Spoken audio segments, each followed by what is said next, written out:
오늘은 사도행전 13장에 있는 말씀을 중심으로 우리가 함께 은혜를 나누고자 합니다. 사도행전에 보면 사울로 시작한 그 제자의 이름이 바울이라는 이름으로 변화가 되기 시작합니다. 어느 시점부터 그렇게 변화가 되냐 하면 구브로에서 서기오 바울을 만나는 시점을 중심으로 이제 사울의 이름을 버리고 바울의 이름으로 이렇게 바뀌는 거죠. 이것은 아마도 사울이 이방인들에게 전도를 하기 위해서 떠나면서 사울이라고 하는 유대인 이름보다 바울이라고 불리는 헬라식 이름이 더 친근했다 이렇게 생각을 한 것 같습니다. 요즘도 한국 이름을 지을 때 약간 그 미국식 아니면 뭐 서양인들도 쉽게 부를 수 있는 형태의 이름을 짓는 경우들이 있지 않습니까? 아무래도 이름이 불려질 때 이렇게 원활하니까 친근감이 더 있을 수 있다 이렇게 생각들을 하시는 것 같아요. 그러니까 사울이 바울로 이름을 바꾼 건 뭐 여러 가지 의견들이 있지만 이게 이방인들에게 좀 더 가깝게 다가가기 위한 것이 아닌가 하는 이런 생각을 해보게 됩니다. 그 다음에 이 바울이 어디를 가게 되냐면 비시디아 안디옥이라고 하는 곳에 도착을 합니다. 그런데 이 여정 가운데서 한 가지 일이 생기는데 그거는 이제 구브로라고 하는 섬에서 밤빌리아로 이렇게 지나가면서 바나바가 같이 데리고 있던 마가 요한이 일행을 떠나게 됩니다. 그래서 나중에 이 마가 요한이 떠난 일 때문에 바울과 바나바 사이에 별로 이렇게 관계에 있어서 좋지 않은 영향을 주기도 합니다. 아마도 그가 전도 여행의 어려움을 견디지 못하고 고향으로 돌아간 것 아닌가 이렇게 사람들이 생각을 합니다. 마가가 떠난 뒤에 버거라는 곳에서 더 들어가서 비시디아 안디옥에 이르러서 전도를 하기 시작하는데 성경에는 안디옥이라고 하는 지명이 여러 군데 나옵니다. 특히 이제 한 두 군데가 크게 나오는데 하나는 오늘 말씀에 나오는 비시디아 안디옥이고 다른 하나는 수리아의 안디옥입니다. 우리가 13장에서 봤던 안디옥 교회가 세워진 곳은 수리아의 안디옥입니다. 지금은 이제 시리아하고 터키 국경지대에 있는 도시고 이곳이 최초의 선교 교회다 이렇게 말씀드릴 수 있으며 이곳의 신자들이 최초로 크리스찬이라고 하는 이름을 얻었던 그런 교회입니다. 그리고 오늘 성경에 나오는 비시디아 안디옥이라고 하는 곳은 터키 중부에 있는 도시예요. 뭐 이름이 비슷한 동네가 여럿 있을 수 있지 않습니까? 우리도 광주에 사는데 전라도 광주도 있고 경기도 광주도 있는데 뭐 당연하지 않나 싶습니다. 이 도시는 지금은 이렇게 얄박이라고 불리는 것 같습니다. 이게 영어식 철자는 그런데 이게 터키식으로는 뭐라고 읽어야 되는지는 저도 잘 모르겠습니다. 여기가 BC 25년경 로마의 아우구스투스 황제에 의해 재정비가 되고 그 이후에 티베리우스 황제하에서 아주 발전한 도시였는데 사도 바울 당시에는 비시디아 지방의 수도로서 유대인뿐만 아니라 헬라인들도 많이 거주하는 대도시였다고 합니다. 이렇게 기회가 되면 이 터키하고 뭐 이스라엘 이런데 성지순례 가시는 분들이 있지 않습니까? 여러분들도 한번 기회가 되면 가시면 좋을 것 같은데 이 도시도 많이들 방문하시는 것 같아요. 그래서 제가 사진을 좀 찾아봤는데 뭐 이렇게 빌딩 같은 것도 거의 없어 보이고 그냥 평지고 그 다음에 예전에 있었던 이런 건물들은 거의 이제 돌하고 이 잔해들 바닥에 있는 주춧돌들 뭐 이런 것만 좀 남아 있는 것 같더라고요. 상당히 이렇게 좀 평온한 평지 스타일 언덕이 얕은 언덕들이 있는 그런 도시처럼 보였습니다. 근데 재밌는 거는 이곳에 이제 유대인들이 많이 살고 있었고 그래서 바울과 바나바가 어떻게 하냐면 유대인들이 있던 회당에 가서 이제 설교를 하고 전도를 하려고 했다는 겁니다. 유대인들이 이 여러 나라에 흩어지게 된 거는 역사적인 일과 관계가 깊습니다. 바벨론에 의해서 나라가 망한 뒤에 오랫동안 포로로 지냈고 그 이후에 되돌아온 사람도 있지만 여러 사람들이 그냥 흩어진 상태로 살았습니다.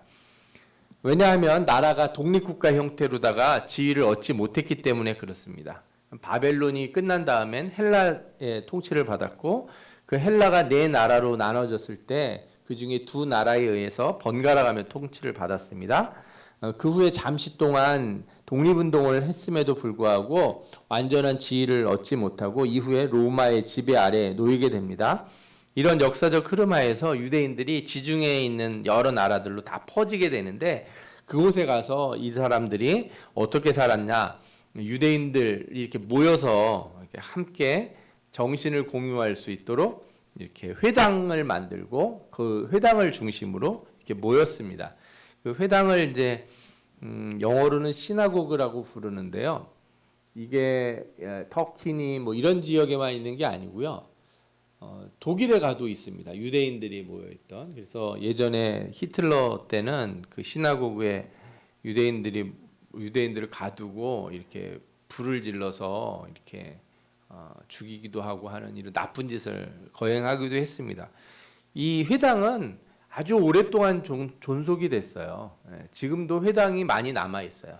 유럽에 가면은 여기서 이제 사람들이 구약 성경을 읽고 자신들의 정체성을 유지했다는 겁니다. 그러면서 이제 회당 예배라고 하는 게 생기기 시작했어요. 원래 예배는 이제 성전에서 제사 드리는 것, 이게 우리가 구약에 나오는 율법에 나오는 예배 방식이잖아요. 그런데 회당이 생기면서 회당 예배라는 게 만들어졌고 이 회당 예배가 우리가 지금 드리는 이 예배에 영향을 다 줬습니다. 저희의 예배 형태의 원형을 찾아보면은 이 회당 예배의 형태가 이렇게 같이 접목이 돼 있어요. 회당 예배는 어떻게 드리냐면 유대인들이 처음에 이제 신앙 고백에 해당하는 쉐마를 읽습니다. 아시죠? 들으라 이스라엘 그러면서 너희는 마음을 다하고 뜻을 다하고 이렇게 쭉 하면서 읽는 그 신명기 9절을 읽습니다. 그리고 끝나면은 한두 개의 시편 찬송을 부르는데 지금과 같은 이런 찬송이라기보다는 약간 그냥 운율이 위아래로 있는 시를 읊는 거죠. 노래처럼 그렇게 시편 찬송을 한두 곡 부르고 그 다음에 시몬의 에스레라고 하는 기도문을 읽는데 제가 이제 찾아보니까 18개 정도 되는 문장이 있어요. 그 문장을 쭉 읽는 거예요. 기도문에 이렇게 문장들이 있는데 그 중에 보통은 앞에 3구절, 마지막 3구절 정도만 읽었답니다. 왜냐하면 이제 예배 시간이 너무 길다고 생각을 한 것 같아요. 그리고 대신에 안식일에는 안식일 기도, 축일에는 축일 기도를 따로 더 했습니다. 그 다음에는 이제 뭘 하게 되냐면 우리 현대 예배의 설교라고 할 수 있는 토라 낭독 시간이 있어요. 토라는 이제 모세 오경이죠. 창세기부터 민수기 신명기까지 해서 이렇게 5권의 책인데 매주마다 일정 단락을 정해놓고 읽었습니다. 그래서 보통 3년에서 4년이 되면 토라를 다 읽을 수 있게 됐습니다. 토라를 읽은 후에는 이제 예언서를 읽는데 두 번째 성경 읽기가 끝나면 이제 예배가 끝나게 되는 거예요. 그런데 그냥 그렇게 끝나지는 않고 보통 이제 이 성경 읽기는 남자 회원 할례 받은 유대인이면 할 수 있었는데 이 사람들은 성경을 읽기만 한 게 아니라 성경을 읽고 나서 이렇게 말을 할 수 있는 권리가 주어졌습니다. 소위 말하는 설교의 권리가 주어진 거죠. 그래서 이제 보통은 고정적인 설교자가 없었기 때문에 대부분 회당장이 이 설교를 맡거나 또 유대인 공동체 장로들이 있거나 또 성경을 많이 배운 사람들이 있으면 그런 사람들이 합니다. 그런데 어떤 경우에는 하실 말씀 있으면 와서 하시라고 그러면은 손을 번쩍 들고 나와서 이제 성경을 읽고 설교를 할 수가 있는 거예요. 이 자발적으로 하는 권리가 있는데 예수님도 이 권리를 이용해서 이사야서 61장 1절과 2절을 읽고 가버나움에서 설교를 하셨어요. 이 이야기가 누가복음 4장에 나오죠. 오늘 본문에서도 바울과 바나바가 안식일에 회당에 들어가서 이 회당 예배에 참석한 뒤에 이런 상황이 펼쳐집니다. 13장 15절부터 한번 보시죠. 율법과 선지자의 글을 읽은 후에 회당장들이 사람을 보내어 물어 이르되 형제들아 만일 백성을 권할 말이 있거든 말하라 하니 바울이 일어나 손짓하며 말하되 이스라엘 사람들과 및 하나님을 경외하는 사람들아 들으라 이렇게 나오죠. 바울이 이제 손을 들고 내가 좀 할 얘기가 있다 하고 나와서 설교를 하기 시작을 합니다. 오늘은 이 바울의 설교를 중심으로 왜 유대인들은 이 예수님의 복음을 이렇게 싫어하고, 그죠? 또 바울을 이렇게 미워했는지, 그리고 이 설교는 또 어떤 의미를 담고 있길래 이방인들에게 전파되고 이방인들에게 하나님의 구원의 역사가 일어나는지 오늘 이 설교를 중심으로 살펴보려고 합니다. 먼저 이 13장에 나오는 설교의 구조는 많은 부분 스데반의 설교와 유사합니다. 그러나 스데반의 설교에는 예수 그리스도를 직접적으로 언급하지 않았어요. 그러나 바울은 그 구약에 있는 말씀을 다 어디에다 집중을 시키냐면 예수 그리스도에 집중을 해서 설교를 하기 시작을 합니다. 그는 제일 먼저 하나님이 자신들의 조상을 택하시고 애굽에서 건져내시며 광야에 40년을 지나 가나안 땅을 얻게 하셨음을 말합니다. 그리고 선지자 사무엘 때까지 사사를 주셨고 이후 사울왕이 세워졌으나 다윗이 하나님 마음에 맞는 자로 세워졌다는 점을 말하면서 구약에 있는 거의 모든 역사를 이렇게 간단하게 쭉 훑습니다. 그리고 나서 이 다윗의 후손이 바로 누구냐? 예수 그리스도시다. 이거를 이야기합니다. 그 말씀이 바로 22절, 23절에 나오시죠. 다윗을 왕으로 세우시고 증언하여 이르시되 내가 이새의 아들 다윗을 만나니 내 마음에 맞는 사람이라 내 뜻을 다 이루리라 하시더니 하나님이 약속하신 대로 이 사람의 후손에서 이스라엘을 위하여 구주를 세우셨으니 곧 예수라. 아멘. 여기서 중요한 단어가 나오는데 바로 구주, 바로 메시아를 의미합니다. 이스라엘 사람들도 다 알고 있는 사항인데 다윗의 후손에서 메시아가 태어난다는 거예요. 그리고 그 일이 실제로 일어났고 그분이 바로 누구다? 예수 그리스도다. 그런데 예수님이 오시자 어떤 일이 생겨났는지도 바울이 이야기를 해줍니다. 먼저 세례 요한처럼 예수님이 오실 길을 예비하며 증거한 사람들도 있었지만 반대로 예수님을 정죄하고 빌라도에게 죽여달라고 요구한 자들이 있었다는 겁니다. 그러면서 바울이 여기서 두 가지를 분명하게 밝히는데 26절과 27절을 우리 같이 보겠습니다. 26절, 27절 같이 읽어보겠습니다. 시작. 형제들아, 아브라함의 후손과 너희 중 하나님을 경외하는 사람들아, 이 구원의 말씀을 우리에게 보내셨거늘 예루살렘에 사는 자들과 그들 관리들이 예수와 및 안식일마다 외우는 바 선지자들의 말을 알지 못함으로 예수를 정죄하여 선지자들의 말을 응하게 하였도다. 뭘 어떻게 응하여 됐는가 봤더니 성경에 그를 가리켜 기록된 말씀을 다 응하게 한 것이다 그랬는데 예수 그리스도가 바로 죽으셨다는 거죠. 그리고 또한 하나님께서 그를 살리셨다. 이 두 가지를 얘기합니다. 그러니까 메시아가 오실 것뿐만 아니라 그가 오셔서 죽으시고 또 하나님이 살리실 것이 예언에 다 나와 있다는 거예요. 그러면서 32절부터 또 뭐라고 말씀하냐면 우리도 조상들에게 주신 약속을 너희에게 전하노니 곧 하나님이 예수를 일으키사 우리 자녀들에게 이 약속을 이루게 하셨다 함이라. 시편 둘째 편에 기록된 바와 같이 너는 내 아들이라 오늘 너를 낳았다 하셨고 또 하나님께서 죽은 자 가운데서 그를 일으키사 다시 썩음을 당하지 않게 하실 것을 가르쳐 이르시되 내가 다윗의 거룩하고 미쁜 은사를 너희에게 주리라 하셨으며 또 다른 시편에 일렀을 때 주의 거룩한 자로 썩음을 당하지 않게 하시리라 하셨느니라. 아멘. 예. 그러니까 바울이 다 구약에 있는 말씀으로 예수 그리스도에 대해서 이렇게 증거를 하고 있는 거예요. 그랬더니 이걸 들은 유대인들이 큰 충격에 빠졌습니다. 왜냐하면 이 사람들은 구약을 읽고 아까도 말씀드린 것처럼 회당 예배 때 시편으로 찬송을 부릅니다. 다 아는 건데 바울이 해석을 해주니까 깜짝 놀라게 되는 거죠. 성경에 예언된 일의 본질적인 목적이 무엇인가를 바울이 여기서 한층 더 설명을 해줍니다. 38절과 39절을 읽겠습니다. 같이 읽겠습니다. 시작. 그러므로 형제들아 너희가 알 것은 이 사람을 힘입어 죄 사함을 너희에게 전하는 이것이며 또 모세의 율법으로 너희가 의롭다 하심을 얻지 못하던 모든 일에도 이 사람을 힘입어 믿는 자마다 의롭다 하심을 얻는 이것이라. 아멘. 이게 그냥 읽으면 여러분들 우리는 잘 이해가 안 될 수 있어요. 이게 참 잘 안 와닿을 수 있어요. 이게 왜 그런가 저도 깊이 생각해 봤는데 우리는 성경, 구약 성경을 먼저 받고 그 다음에 신약을 받은 사람들이 아니에요.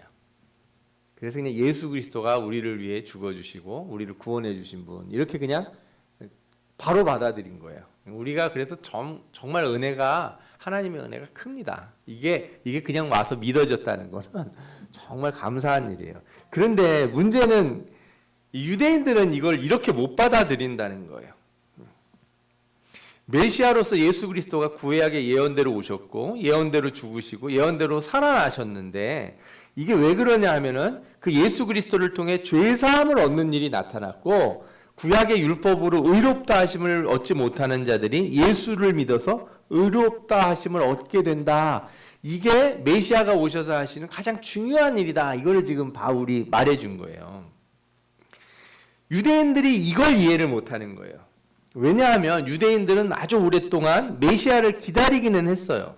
그런데 메시아가 와서 하신 일에 대한 이해를 다르게 하고 있었습니다. 그러니까 구약에서 오시는 메시아는 유대인들에겐 누구였냐면 왕이에요. 왕. 나라를 독립시키고 회복시키고 부흥시킬 왕이에요. 우리가 이 점에 있어서 메시아 사상을 좀 알아야 됩니다. 유대인들의 메시아 사상. 메시아란 말은 히브리어로 기름 부은 받은 자다 이런 뜻이에요. 구약에 기름 부은 받는 사람이 세 부류가 있죠. 하나는 왕이고 또 하나는 제사장이고 또 하나는 선지자예요. 유대인들은 메시아가 기름 부음 받은 자인데 뭘로만 주로 인식을 했냐면 왕으로만 주로 인식하는 거예요. 그래서 무너진 유대 왕국을 재건하고 또 무너진 성전도 재건하고 뭐 율법도 세우고 할 것이지만 이 중에서 제일 중요한 걸 뭘로 봤냐면 나라를 다시 세우는 것. 독립국가를 만드는 것. 로마를 쫓아내고 제대로 된 나라가 되는 것. 이것이 이스라엘 사람들이 메시아에 대한 가장 중요한 생각이었어요. 그래서 유대인들이 세례 요한 때도 그러고 예수님이 활동할 때도 와서 자꾸 물어봅니다. 사람들은 예수님을 왕으로 삼으려고 그렇게 애를 썼어요. 그런데 예수님이 뭐라고 말씀하시냐? 내 나라는 여기에 속한 것이 아니다. 분명히 예수님은 왕으로 오셨는데 어떤 왕이냐면 눈에 보이는 나라의 왕이 아니라 보이지 않는 나라의 왕으로 오셨다는 거예요. 그래서 예수님이 왕으로 오시니까 그 제일 무서워하는 애들이 있었습니다. 바로 누구예요? 마귀예요. 왕이 와서 마귀들을 다 내쫓는 거예요. 귀신 들린 자들에게 귀신을 내쫓고 마귀 들린 자들에게 마귀를 내쫓고 영적인 세계에 하나님의 나라를 바르게 세우시는 거예요.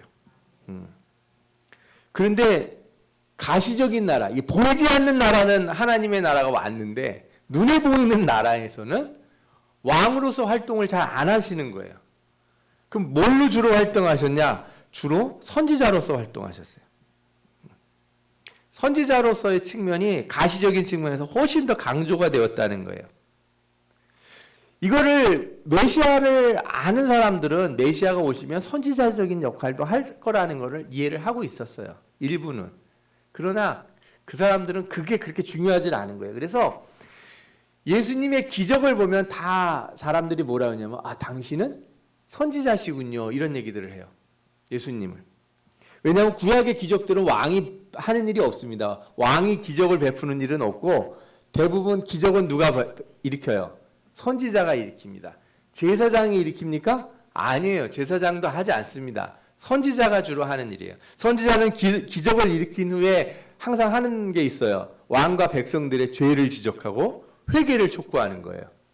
이게 선지자의 역할이에요.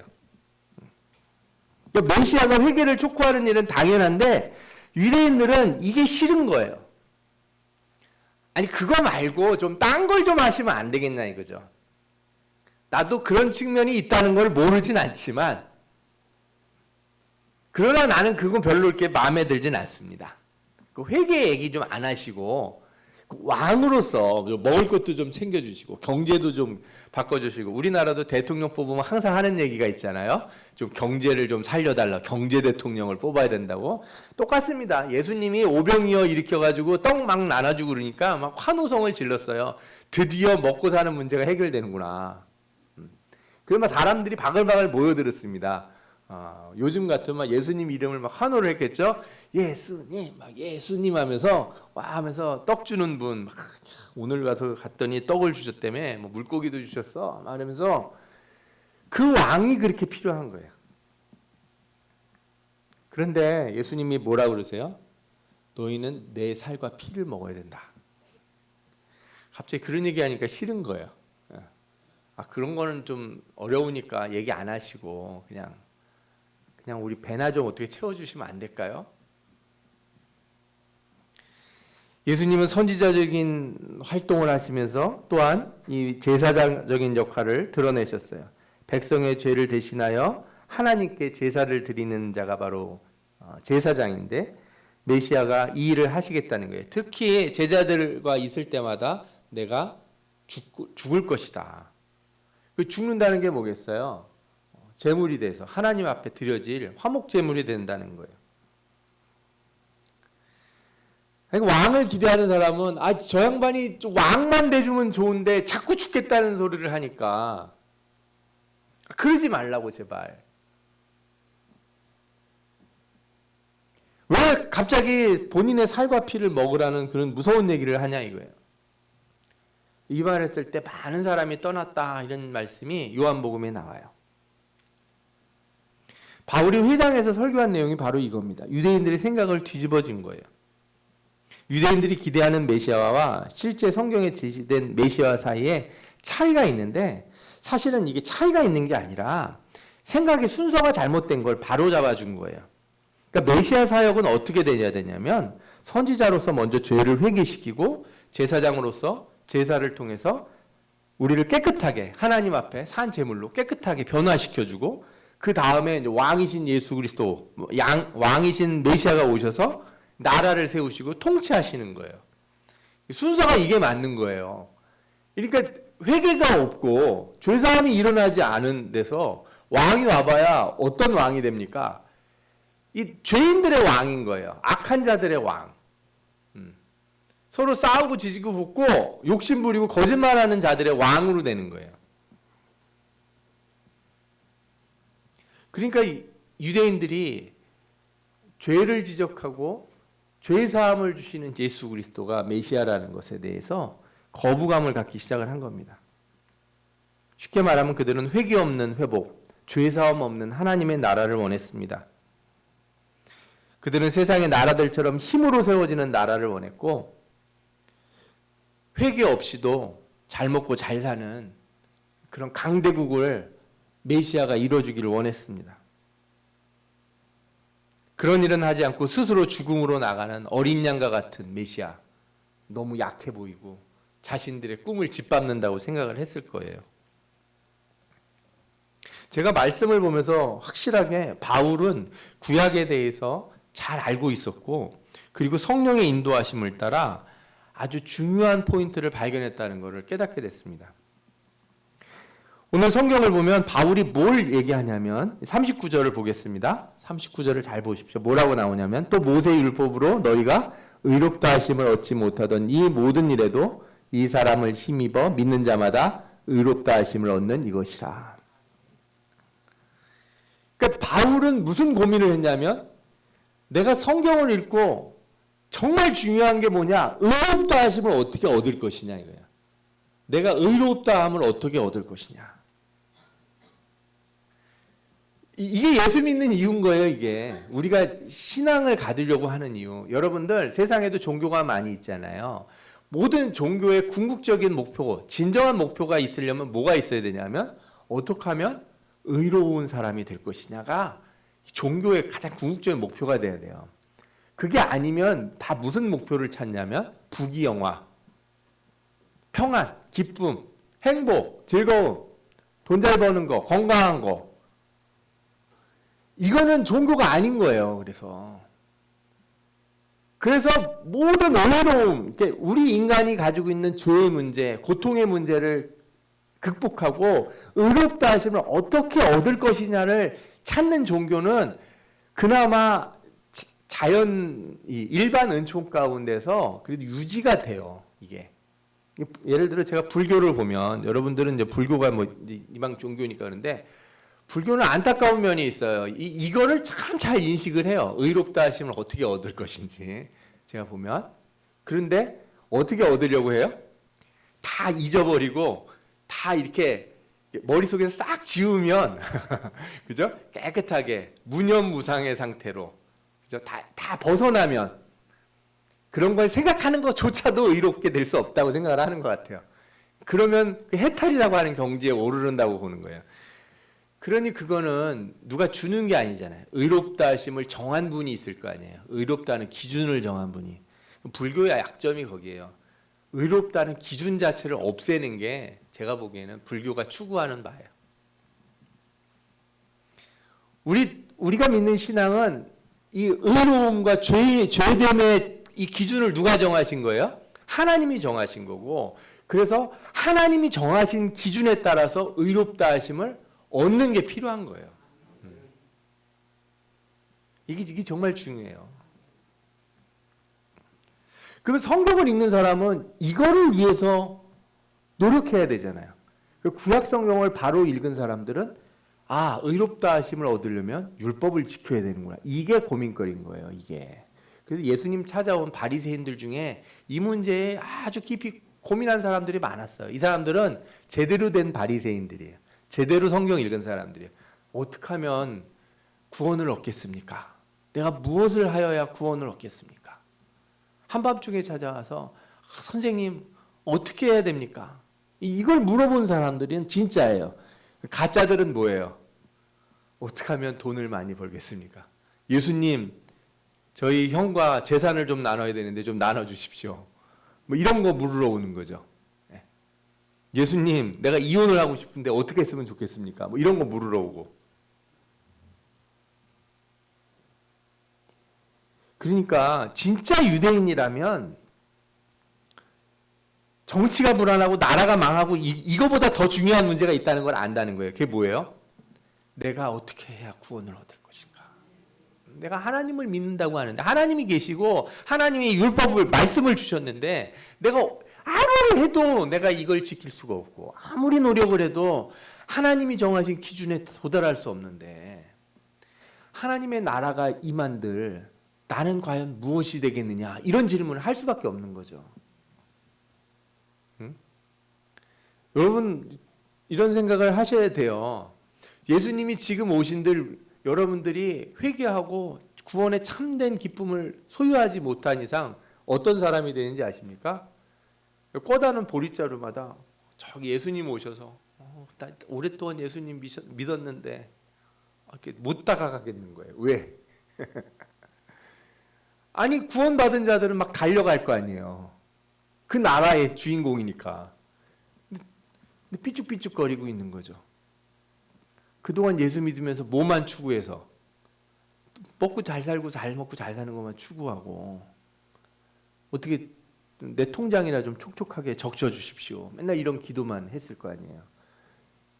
성령으로 내 영혼을 적셔 주시고 그죠? 은혜의 단비를 내려주옵소서가 아니라 엉뚱한 기도를 하고 사는 사람들은 주님의 나라가 임할 때 어색한 사람이 돼요.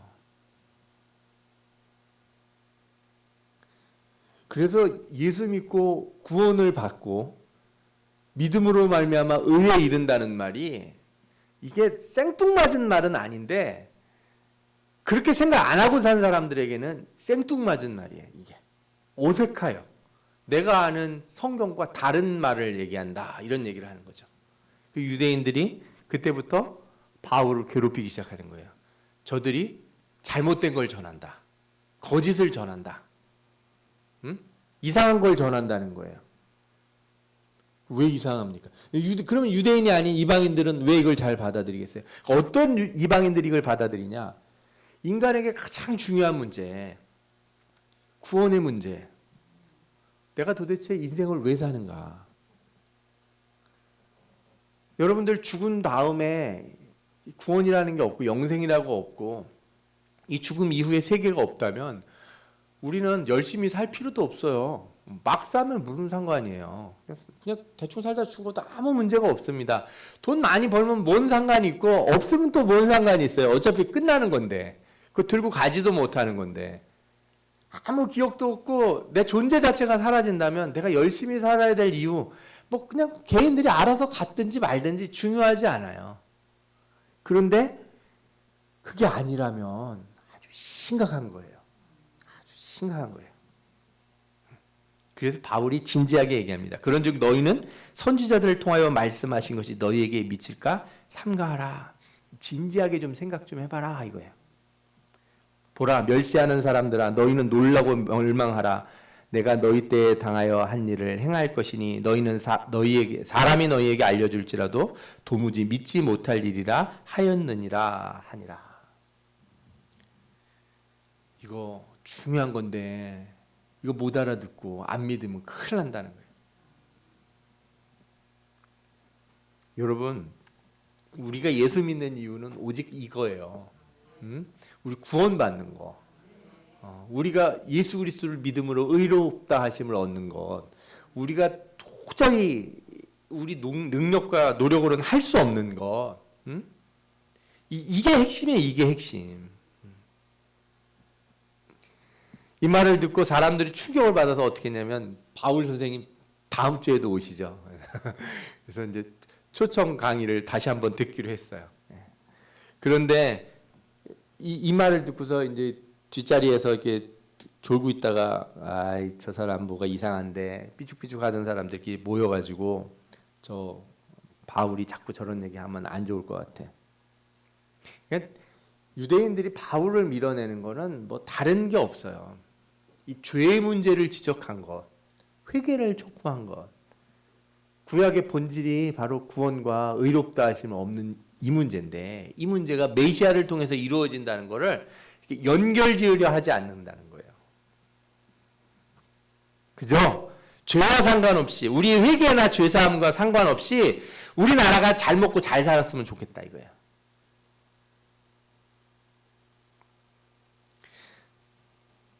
바울과 바나바가 그래서 설교를 더 못합니다. 그리고 떠나가요. 뭐라고 얘기하나 보십시오. 46절부터 보면 바울과 바나바가 담대히 말하여 이르되 하나님의 말씀을 마땅히 먼저 너희에게 전할 것이로되 너희가 그것을 버리고 영생을 얻기에 합당하지 않은 자로 자처하기로 우리가 이방인에게로 향하노라.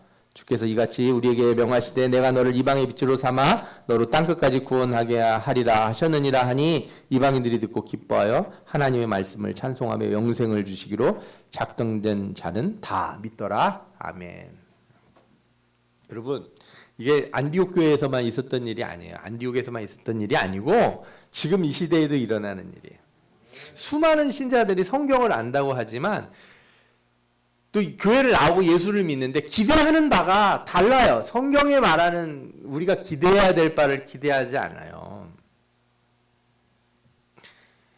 우리나라가 잘 되기를 위해 기도한다는 사람들조차도 회개하고 이 백성들의 마음이 변화되고 이게 더 중요한 거지 경제가 잘 되는 건 그게 그렇게 중요하겠습니까? 중요하죠. 먹고 사는 게 중요해요. 그런데 다 거짓말하고 다 사기치고 다 미워하고 그죠? 가정들은 다 깨지고 청년들은 다 이렇게 그냥 인터넷에 이렇게 전부 다 박혀서 살고 있고 이렇게 되면서 경제가 잘 된다는 건 도대체 무슨 소리입니까? 도덕이 깨지고 윤리가 깨지는데 잘 산다는 건 도대체 무슨 의미가 있는 거예요? 저 어떤 나라가 잘 산다는데 그렇게 돈이 많다는데 막 길거리에서 총 쏘고 막 사람 죽이는 일이 뭐 빈번하게 일어난다는 거예요. 우리가 잘 몰라서 그렇지요. 미국 뉴스를 이렇게 조사해 보면은 이렇게 총기 난사 같은 게 하루에 2번씩은 일어난답니다. 미국에서. 어마어마하죠. 이게 여러분들 권총으로 한두 명 죽는 일이 아니고 이렇게 기관총으로 사람들을 막 쏴 죽이는 일이 하루에 2번씩은 일어난대요. 그 나라가.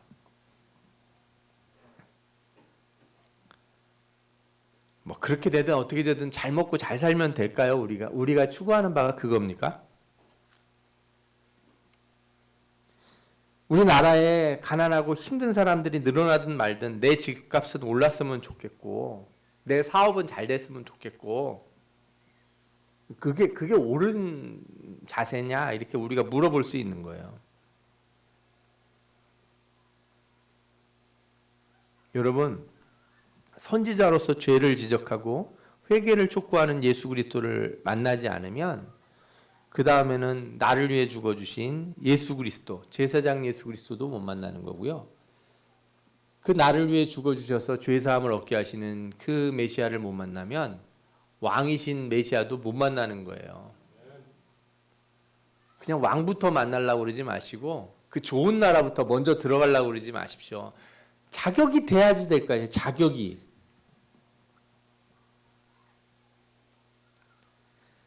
한국 교회가 이 칼빈주의에 이렇게 잘못된 생각에 빠진 경우를 너무 많이 봅니다. 구원은 죄사함은 예수 믿으면 된다는 거예요. 다 믿었다는 거예요. 나 믿었죠. 네. 그러니 이제는 그 자꾸 말하지 말고 난 믿으니까 이제부터는 뭐만 얘기해달라. 그 왕이신 예수시라며요. 그 왕인데 좀 돈도 착착 풀어주시고 우리 좀 어떻게 잘 살게 해주시는 거 그게 역할 아닙니까? 그래서 회개와 죄사함이 약화된 교회, 약화된 신앙 그게 지금의 우리의 모습이에요. 이게 현실이에요. 이게 현실. 죄사함을 이야기하는 교회에 매일 주일마다 와서 회개하라고 그러고 막 이것만 막 하고 그러면은 교인들이 많이 떠나갈 거예요. 제발 우리 목사님 설교 그거는 그만 좀 해보면 좋겠습니다. 좀 위로의 설교, 축복의 설교 좀 많이 해주시면 좋겠습니다. 그런 위로와 축복의 설교는요. 그래서 제가 개인적으로 그런 생각이에요. 금요철야 예배나 새벽기도 때나 사람들 잘 오기 어려울 때만 해야겠다. 그때 힘들게 온 사람들만 축복과 이런 설교를 듣게 죄송합니다. 제가 그런 권리가 있는 건 아닌데 오죽하면 제가 그런 생각을 다 해봤겠어요. 오죽하면 회개해야 될 시간에 안 오니까 와서 기도 좀 오래 할 시간에는 안 오니까 눈물 흘려야 될 시간에는 안 오고 편한 얘기 좋은 얘기 하는 시간에만 와서 있다가 가버리면 어떻게 하란 말이에요. 그나마도 안 오고 인터넷으로만 듣겠다고 그러면 그거 어떻게 해요? 여러분, 성경은 우리에게 처음부터 이 죄의 문제가 제일 중요한 문제라고 가르쳤어요. 그게 해결되는 게 제일 중요한 거다. 인생에 돈 많이 벌고 건강하고 뭐 자녀가 잘 되고 뭐 사업이 잘 되고 하는 거 그게 중요한 게 아니고 그건 다 나중에 그 뒤에 생길 일이고 제일 중요한 건 회개하고 죄사함을 얻는 것. 하나님의 앞에서 나갔을 때 의롭다 하심을 얻는 것. 예수님 오셨을 때 내가 주님 앞에 당당하게 설 수 있는 것. 내가 당신의 보혈을 입고 힘입어서 주 앞에 나왔습니다. 주님 앞에 나갈 수 있는 유일한 방법이 그거예요. 내 몸에 예수 그리스도의 보혈이 발라져 있어야 갈 수 있는 거거든요. 여러분들 이것을 꼭 붙드시기 바랍니다. 이 구원의 문제, 의롭다 하심을 얻는 문제를 붙드시고 예수님을 만나시기 바랍니다. 그러고 나면 나머지는 다 잘 될 줄 믿습니다. 나머지는 다 여러분들 넉넉히 이겨나가실 줄 믿습니다. 왕이신 하나님께서, 왕이신 예수 그리스도께서 여러분들의 삶을 반드시 지켜주실 것이에요. 구원에 얻는, 이 의롭다 하심을 얻는 예수 그리스도의 보혈의 복음에 여러분들 모두 동참하시기를 축원합니다. 아멘. 이 시간 함께 기도하겠습니다.